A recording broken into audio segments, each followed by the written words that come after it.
अस्सलामुअलैकुम। शाज़िब अब्बासी के साथ आप देख रहे हैं पीपी न्यूज़। आगाह करेंगे पीपी नुमाइंदा खसूसी अनस मेऊ की इस रिपोर्ट से।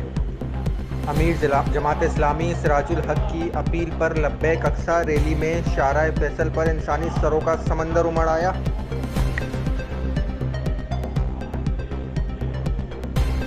जिसमें ताजिर बिरादरी और ताजिर तंजीमों ने भरपूर शिरकत की और ऐलान किया, अल-खिदमत बैरूत, लबनान और गज़ा में काम कर रही है। अल-खिदमत के ज़रिए हम अपने फ़लस्तीनी बहन भाइयों के लिए अदवियात, खुराक और खैमों का भरपूर ताउन करेंगे।